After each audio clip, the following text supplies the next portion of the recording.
Welcome to the world of HeroQuest, a place unlike any other.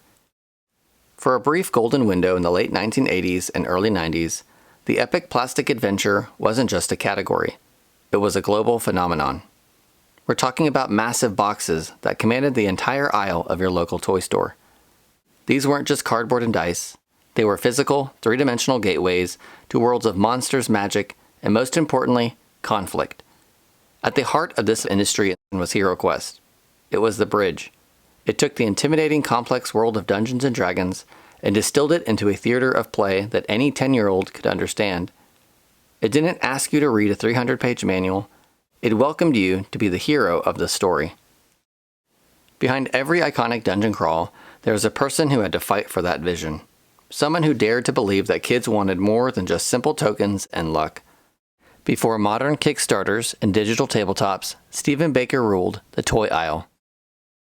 Today, we're peeling back the curtain on the mastermind behind the plastic. This is the Fair Weatherman.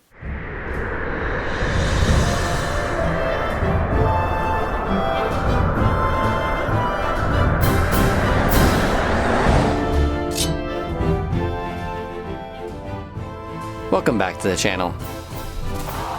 Today's deep dive conversation about Stephen Baker and the history of his gaming career was compiled from multiple conversations with Jordan Sorcery of the past couple of years. If you'd like to hear this story told from Stephen Baker himself, please check out Jordan Sorcery's channel on YouTube. In this deep dive documentary, we go behind the curtain of the most iconic fantasy games ever made, from the HeroQuest Gold Rush and the Space Crusade gamble to the massive, sprawling spectacle of Battle Masters. We explore how Baker turned logistical nightmares and manufacturing limitations into the defining tabletop experience of a generation. Baker didn't just design a game, he engineered an obsession. From the height of the hobby's dominance to its eventual collision with the 16-bit digital revolution, we're tracing the rise, the fall, and the genius of the man who built the theater of play for an entire generation. Let's get into this. Stephen Baker's board game journey started in the late 60s in the UK, surrounded by air-fixed plastic. He wasn't just playing, he was building. When rules got too complex, he wrote his own, learning that a game should be a light simulation, simple enough to play, but open enough to customize. He credits his father for bringing home Charles Grant's The War Game from the library, a book he kept on permanent loan for 2 years, which taught him he could design a game based on anything he wanted. To understand why Baker's work was seismic, let's look at the tabletop industry in the 80s. Back then, tabletop gaming was a walled garden.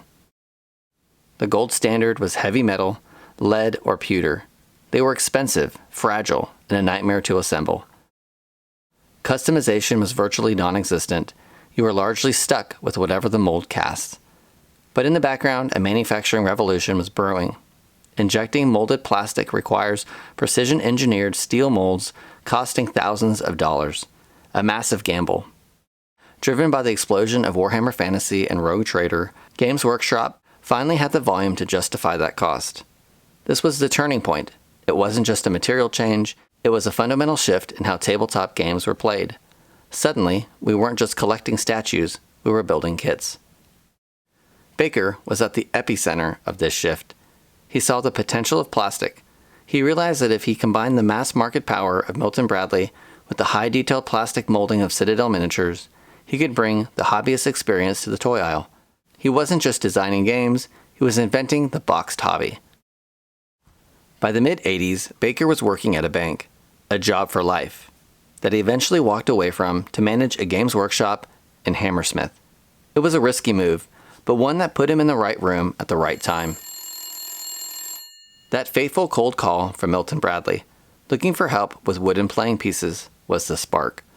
3 days of intense playtesting later, he was sitting across from the VP of Design, Roger Ford, being asked to join the team full-time.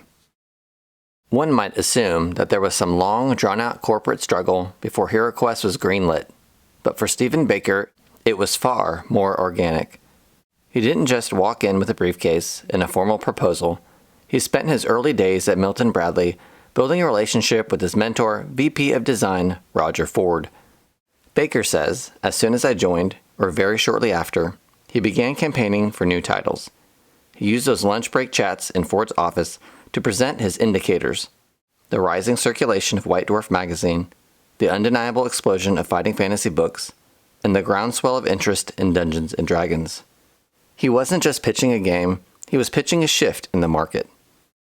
He understood that Milton Bradley's European office was primarily tasked with localizing American games, so he made a bold argument.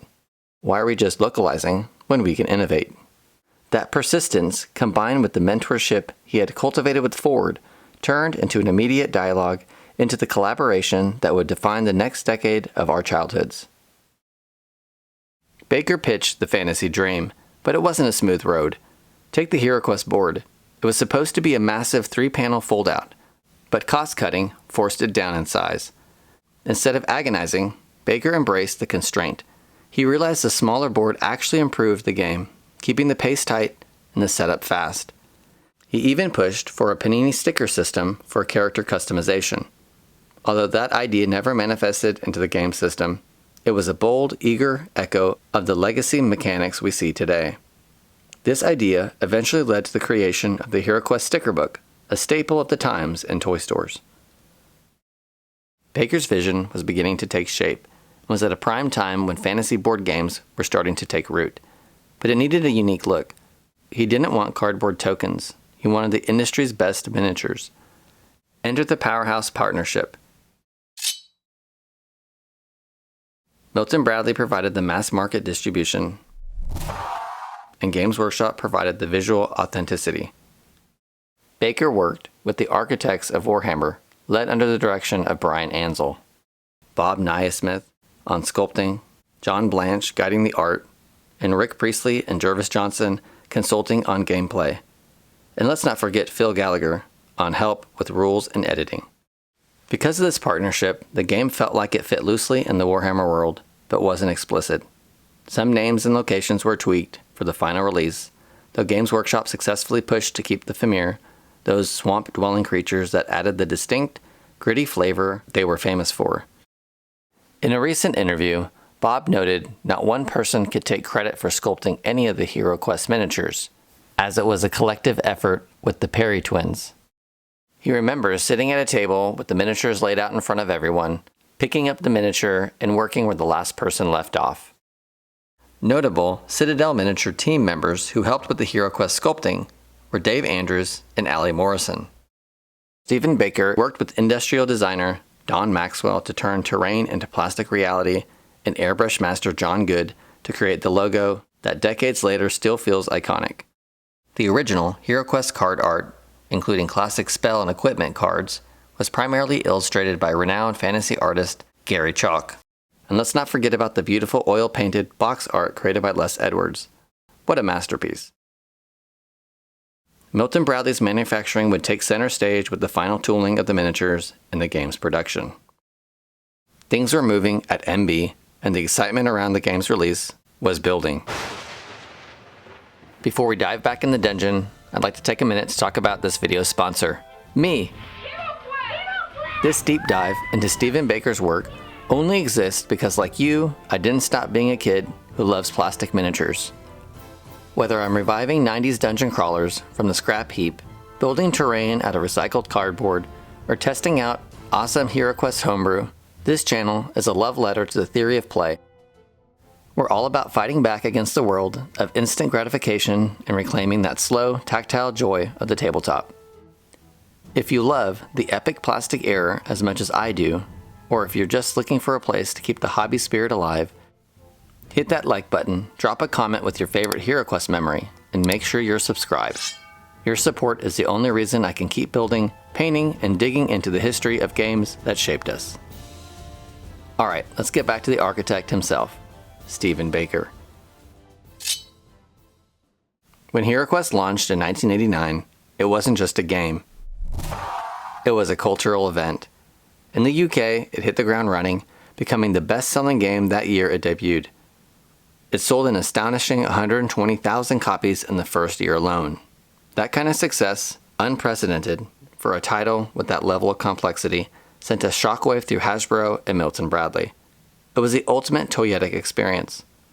Kids who grew up reading fighting fantasy would feel right at home with the aesthetic, with the commercial being a major selling point. You weren't just playing, you were telling a story. It felt like a massive fantasy epic, but with the rules so simple a 10-year-old could master them in minutes. If you got stuck, you house-rolled things in the moment and kept moving. And the game was mean. You had traps, monsters, and a dungeon master who wanted to win. It was high tension, high stakes, and totally addictive. In the industry, there was a rule of thumb at the time. Whatever you sold in the UK, you could expect to multiply that by 10 for the North American market.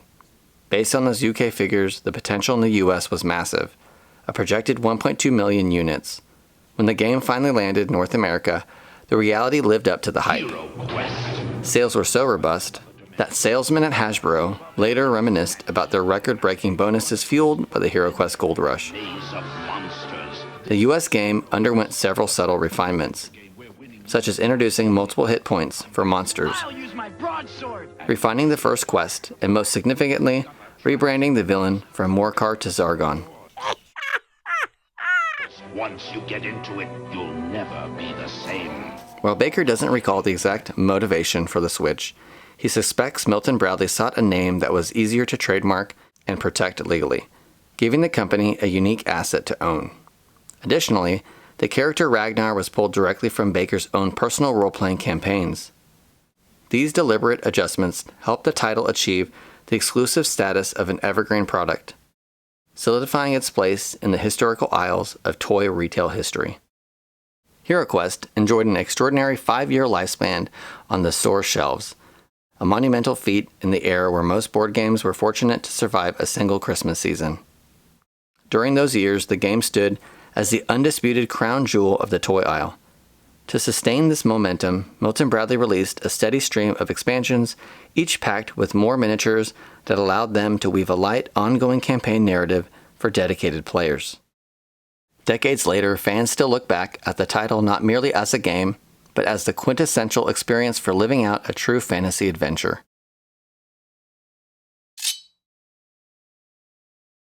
Following the colossal success of HeroQuest, the team didn't just sit on their laurels. They knew they had a winning formula. Combine the massive reach of Milton Bradley with the gritty, authentic IP of Games Workshop.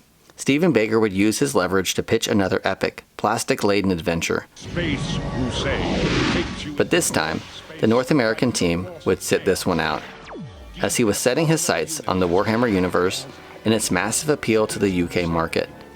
The logical next step to move from the dungeon of the old world Plasma gun! Dreadnought! to the grim darkness of the 31st millennium. Space Crusade wasn't just a reskin though, it was a leap forward. Baker leaned heavily on his deep knowledge of Warhammer 40k to craft a deeper, more robust mechanical framework for the tabletop. A lot of the aesthetic of the game was loosely built on pop culture of the time, with Baker advocating strongly for the inclusion of the Dreadnought, a design heavily inspired by the menacing ED-209 from RoboCop, as well as the skeletal androids appearing like Terminators. Baker introduced a system of interchangeable weapons that granted players unprecedented tactical control, empowering them to fully customize their squad of miniatures. The game also featured a more intentional role for the alien player, giving them more agency to track down and kill hero space marines, instead of sitting back as the game's facilitator. It was a bold evolution, proving that these plastic adventures could be just as mechanically sophisticated as they were visually iconic. If HeroQuest was the fantasy gateway, Space Crusade was the sci-fi equivalent, bringing the Warhammer 40k experience to the mass market. But it faced a very different reception. In the UK, it performed well and became a beloved staple for 90s kids. However, its trajectory in the North American market was non-existent. But why the discrepancy? It was a perfect storm of cultural timing and corporate hesitation. First, Warhammer 40k lacked the massive brand recognition in the US that Warhammer Fantasy had already secured. Secondly, the game's aesthetic was a point of contention. When the original box art, illustrated by the legendary Jim Burns, was presented at the London Toy Fair, North American executives were reportedly put off by its grotesque aesthetic.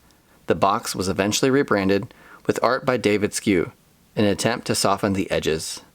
but the hesitation at the top levels of management was palpable. Ultimately, Space Crusade was commercially successful enough to warrant several expansions, including the Dreadnought and Elder packs, but it never touched the cultural stratosphere of HeroQuest. Stephen Baker often attributes this to the dominance of the high fantasy genre in the 90s. Fantasy was simply what the mainstream audience knew and felt comfortable with. Space Crusade was a brilliant mechanical evolution of the HeroQuest system, but it was fighting an uphill battle against a genre that hadn't yet found its North American home. It is ironic that despite the massive scale of the modern Warhammer universe, HeroQuest was a title that captured the cultural zeitgeist at the time, helping to cultivate a dedicated fanbase that remains passionate 35 years later. If HeroQuest was the quintessential dungeon crawler, and Space Crusade the definitive sci-fi skirmish, Stephen Baker's final collaboration with Games Workshop was designed to be the ultimate big army wargame experience right out of the box. Driven by a childhood dream to bring the spectacle of mass warfare to home tables, 1992's Battlemasters faced significant corporate hurdles. Baker famously had to sneakily set up his sprawling 100 miniature prototype during a lunch break in the middle of a management review just to win over skeptical executives. Baker's design was a masterclass in transforming logistical constraints into iconic features. When his original vision for a large format game board inspired by the classic submarine game Torpedo Run proved impractical, he pivoted to a massive twister-style vinyl mat. Faced with printing rollers limited to a 68-centimeter circumference, he ingeniously embraced the unavoidable repeating pattern of the map, turning a manufacturing limitation into a hallmark of the game and a testament to his optimize-the-box philosophy. To this day, many people are unaware of its repetitive artwork. The massive game box was at the limits of what was possible for manufacturers to create at the time. With the intention to create a fast-paced game, he solved the measuring tape fatigue of traditional wargaming by replacing complex geometric movement with an intuitive grid system and pioneering the unit base, which allowed players to command entire regiments as single entities. This innovation turned potentially tedious, high-math combat into a lightning-fast, immersive spectacle. Battlemasters became a commercial triumph, even outperforming Space Crusade globally due to its successful North American release. However, it also marked the crescendo of the Hasbro Games Workshop partnership. By the fourth year, the strain of maintaining an aging, multi-year franchise began to show, as retailers shifted focus towards newer, shorter life cycle products. The golden era of their collaboration drew to a close. Stephen Baker left Hasbro in 1992 at the height of the Fantasy Games line, with expansions still in development that would never see the light of day. The first two expansions proved more of the same, but Baker's ideas were far grander. He designed a giant character for the Forces of Chaos that utilized a custom deck to make combat less erratic. There were also plans for a group of battle wizards, introducing formal spell mechanics to the system. And then there were his ghost games, like the play-tested Chariot Race, featuring a Skaven rat wheel contraption and a prototype of a Warhammer 40k version of Battlemasters that used module, double-sided floor tiles, and plastic cardboard hybrid Land Raiders. They were fully playable systems, made from kit bash miniatures and new color copying technology that simply got lost in the shuffle when the Hasbro Games Workshop partnership began to wind down. But then the asteroid hit. By the mid-90s, these massive plastic game systems began to plateau in sales, with each expansion harnessing the limited potential of core game system sales, made for the ability to grow, limited in scope. And the entertainment space was getting crowded out by similar copycat games. Every game company wanted to create their own HeroQuest. And finally, we had the emergence of the 16-bit home consoles, offering fantasy worlds with no setup and no arguments over house rules. Ultimately, HeroQuest achieved greater reach than Space Crusade. While Space Crusade outperformed Battlemasters in Europe, Battlemasters held the lead in global sales. The economics of shelf space became a nightmare. HeroQuest, Space Crusade, and Battlemasters were massive boxes and required large floor space. retailers took one look at these massive cardboard boxes full of plastic miniatures, and then at the slim, high-margin video game cartridges, and the choice for retailers was easy. Epic plastic miniature games had ran its course on toy store shelves, and the console wars had begun. Throughout his extensive game designing career, Baker had consistently returned to a core question. Does the physical form of a game accurately deliver its intended experience? And do those elements either enhance or hinder the actual gameplay? Striking a balance of aesthetics, manufacturing limitations, and toyetic gameplay. In 1992, Baker stepped into the unknown, setting up his own company, Games Design and Development. For 2 years, he was freelancing as a consultant for the toy industry that was going through a major shakeup. Once again returning to the game industry at Bluebird Toys, where he applied the deco tech he learned on Mighty Max and Polly Pocket to his own project, Havoc. It was a sci-fi skirmish game that could sit on toy aisle shelves. It used oversprays, washes, and smart stickers to ensure every unit was pre-painted. Even the bases were engineered to act as focal points using high-color decals. Havoc featured deep world building with tie-ins from the legendary 2000 AD comic. Then he went multidimensional with Heroscape. He realized that molding 3D plastic hexes were cost-effective compared to printing boards. And he pitched a Desperate Worlds arena where stormtroopers could fight G.I. Joes. It was the ultimate what-if sandbox.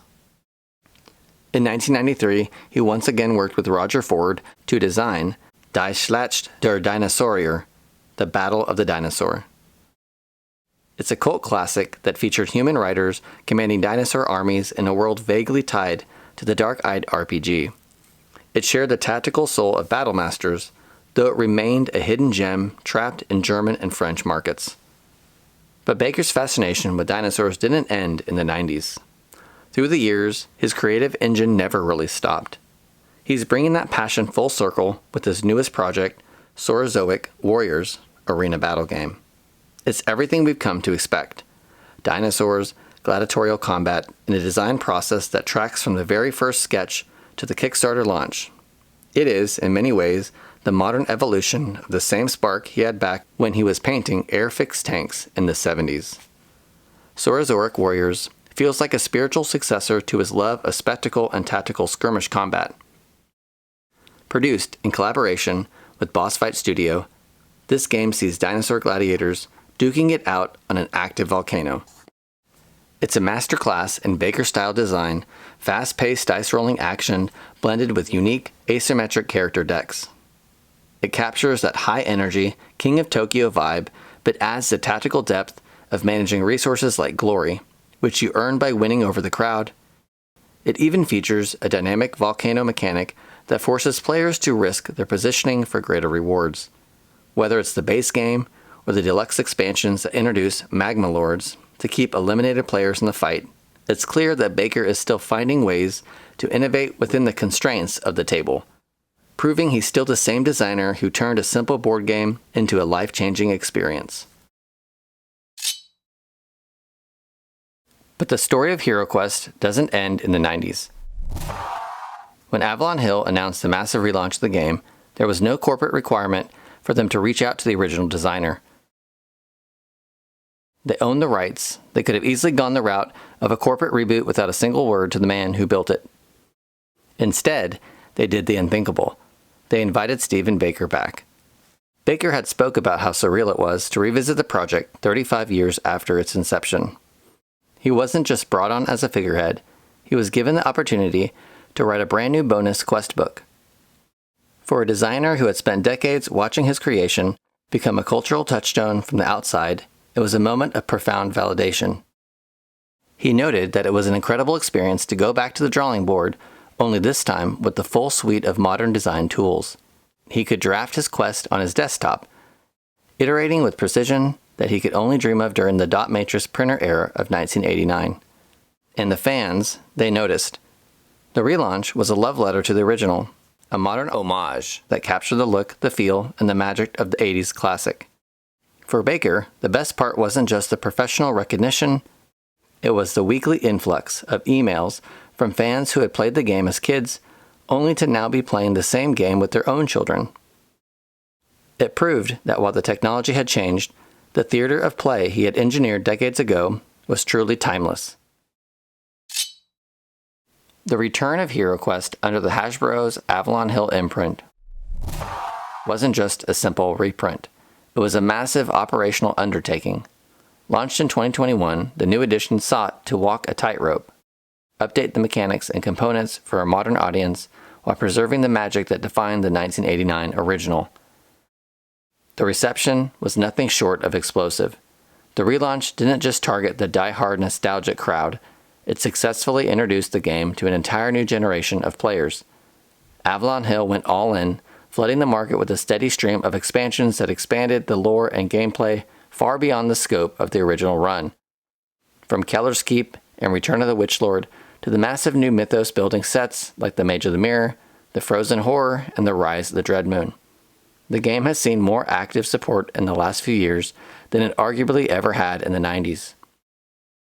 Fans praised the new sculpts, which honor the iconic Citadel aesthetic while adding modern detail, and the quality of the new physical components. It's an evergreen phenomenon all over again. By successfully modernizing the theater of play without stripping away its soul, Avalon Hill proved that Baker's original design wasn't just a product of its time. It was a masterclass in accessibility that still holds the crown today.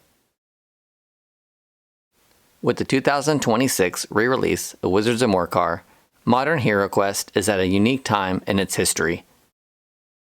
Avalon Hill has successfully given fans every single expansion released in the 1990s, and more. Where will this journey lead us? It's an exciting time for HeroQuest fans as our shelves are full with unique plastic miniatures and amazing gameplay experiences that'll last a lifetime. But there's a legendary piece of HeroQuest history that fans still dream about owning: the Dark Company. It was a massive 13-part adventure that pushed the game to its absolute limit, utilizing 4 boards at once. It represented the peak of the Games Workshop partnership, a final epic swan song for the European edition. While Stephen Baker had begun to step back as the project entered its final expansion phase, the Dark Company stands as a testament to the world building he set in motion. It's the quest that every old-school fan remembers, the ultimate test of strength. For now, we have the community recreation of the Dark Company by Hispa Zargon. The perfect example of how the HeroQuest community took the rules Baker built and turned them into a lifelong obsession. Maybe one day in the future, fans will be able to own this expansion once again. When you look back at Baker's career, you see a master of technological empathy. He didn't just design games, he looked at the factory, understood the manufacturing limits, and used those limits to build better toys. When I was a child, HeroQuest was a revolution, an imaginative world I never knew could exist. I hadn't grown up playing thematic board games with this kind of depth. This felt lived in. It was role-playing on an epic scale. The colorful plastic, the clatter of those wooden dice, and that iconic artwork somehow etched themselves onto the walls of my mind. For a few golden years, board games were the peak of excitement. We saw the commercials, we haunted the aisles at Toys R Us, and there it was, waiting for us on the shelf. My parents bought us both HeroQuest and Battle Masters for Christmas back to back. I remember the simplicity of being 10 years old.